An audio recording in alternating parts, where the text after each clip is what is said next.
You ask Tiger to solve. This deals with linear equations with one unknown. The final result is x equals 1. Let's solve it step by step. Simplify the expression. Group like terms. Simplify the arithmetic. Group all constants on the right side of the equation. Subtract 10 from both sides. Simplify the arithmetic.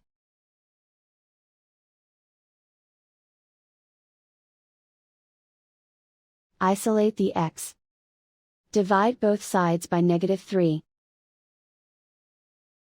Cancel out the negatives.